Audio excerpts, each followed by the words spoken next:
Salade, il y a des cardes comme on dit en Auvergne, c'est des côtes de bêtes ou de blettes et des céleris, des mange-tout, des petits pois mange-tout, d'autres salades et des choux-fleurs. On peut voir là que tu fais de la culture, tu associes les plantes entre elles. J'associe les plantes entre elles. Alors après, bon, il y a des plantes qu'on associe entre elles qui sont, on va dire, des associations qui sont neutres. Tu vois, les salades et les cardes. Alors après, les cardes vont pousser plus vite. Et bon, là, les salades, elles seront bientôt prêtes. Mais les cardes, elles peuvent faire un peu d'ombre sur les salades. Mais ce qui est intéressant, c'est que en termes d'arrosage, c'est des plantes qui vont bien ensemble. C'est l'authenticité de la ferme. Ben, c'est ça. Moi, je trouve ça très important à plusieurs titres parce que tu vois, voilà, ce monsieur, il est enseignant et il est venu me voir il y a quelques jours en me disant, voilà, j'ai plein de plantes de courgettes, est-ce que vous en voulez? Donc c'était très sympa. Je me suis dit, bon, on vous donnera des tomates et tout, c'est très bien de faire des échanges, puis ça renouvelle un peu les variétés, etc. Et il me dit, bah voilà, moi avec le confinement, je me suis mis au jardin à fond et tout. Alors, effectivement, c'est très bien. Alors après, je pense que cette personne, ça ne va pas être un effet de mode, tu vois. Ça a été l'occasion de pouvoir s'y mettre un peu, et puis maintenant, c'est parti. Mais voilà, cette période, c'est aussi se dire, tiens, j'ai des plants de courgettes en trop, je vais aller voir les gens de la ferme d'à côté, on discute, on crée du lien, nous, on lui donnera des tomates, tout ça, c'est des petits gestes. C'est pas ça qui va court-circuiter l'économie des jardineries. On peut aussi se dire que c'est pas de la concurrence déloyale d'échanger des choses avec ses voisins, c'est des choses aussi qu'il va falloir apprendre, enfin, et réapprendre. Mais moi, ça, c'est des choses j'y vois des gestes, ça rend optimiste pour demain.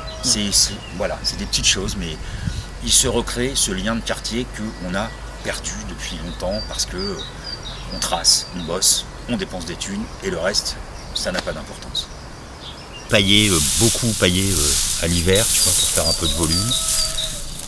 On voit qu'il y a quand même un peu de mycélium qui s'est développé là-dessus. Et après, ça fait maintenant 3 ans. Et voilà, la terre, elle commence à être vraiment bien. Et là, on est sur le dessus. Quand on va vraiment au cœur de la butte,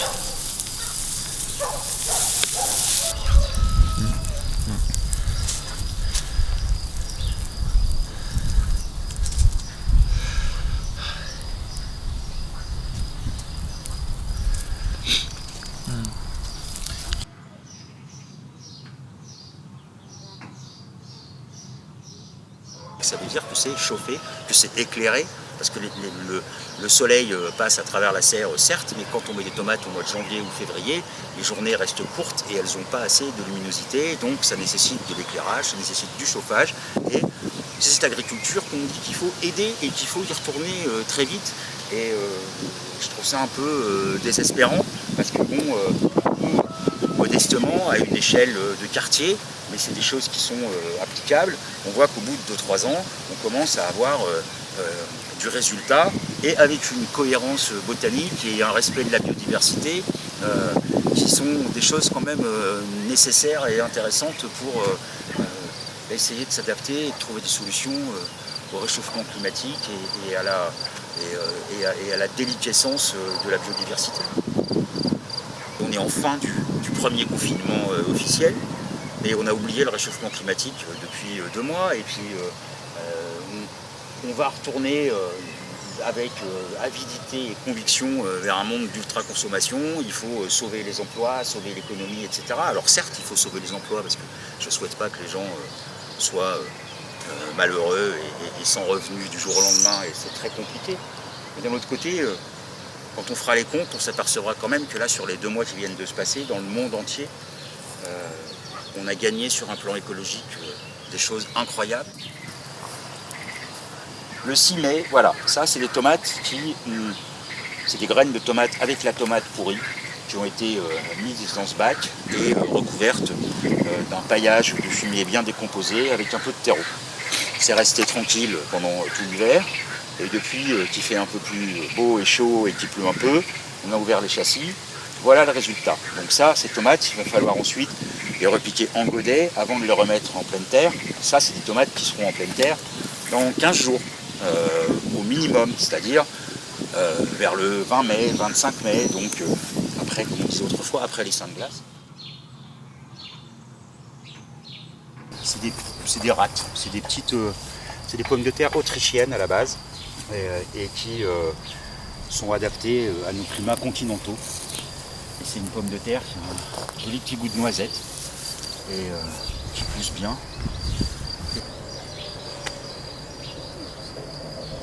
Comment ?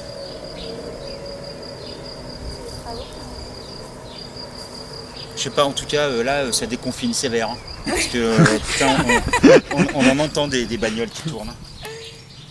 Certains, bon, alors il y a des animaux qui reviennent et qui sont pas forcément très intéressants pour les cultures, mais ça en attire d'autres qui les mangent. Donc voilà, petit à petit, tout va bien. Et puis ça fait partie aussi des aléas. Mais là, bah, voilà, les haricots, là, ils sont sortis très vite. Et puis là, bah voilà, encore un exemple de biodiversité. Là, il y a ces orchidées magnifiques. Et qui sont une particularité locale là, des côtes de Clermont, cette petite orchidée. Là. Et ben, on voit que voilà. Mais là, par exemple, et ben, voilà, ce bassin, il est rempli. Il y a une grenouille dedans. Là, on a remis de l'émorocale, c'est ce qu'on appelle le lys d'un jour, qui va faire des grosses fleurs oranges qui vont se renouveler tout l'été. Mais c'est surtout que c'est intéressant, ça va tenir cette butte. Là, bon voilà, là il y a des iris. Et tout ça va faire que cette zone, elle va... avant, bon, c'était un trou qu'on a bien nettoyé aussi parce qu'il y avait du métal, des bouteilles vides, des trucs. Bon. Et ben aujourd'hui, les animaux viennent boire, même parfois les chevreuils viennent ici aussi boire. Là, voilà, il y a des graminées qui repartent, puis avec les céréales, et ça fera un mélange sympa. Et on peut même donner ça directement aux poules avec la paille et le grain en même temps. Elles vont picorer et puis ça sert de litière. Voilà, il y a des tas de choses qu'on peut faire et ensuite tout ça, ça part au compost. C'est ça qui est long à mettre en place, cette logique de recyclage, de réutiliser et tout. Une fois que tout ça est en place, ça tourne tout seul et on a un bilan carbone favorable. Mais il faut toujours, c'est credo en tout cas ici, mais je pense que c'est beaucoup de gens comme ça, c'est de couvrir son sol tout le temps pour qu'il y ait une vie dessous, pour qu'il reste humide, etc. Donc on consomme de la paille. Alors après, on peut utiliser tous les adventices, toutes les mauvaises herbes une fois séchées. Ce qu'il y a, c'est qu'il faut éviter qu'elles soient montées à graines pour s'en servir de paillage, parce qu'autrement ça repousse très vite, mais n'importe quelle matière végétale peut servir de paillage et c'est mieux que de laisser son sol nu.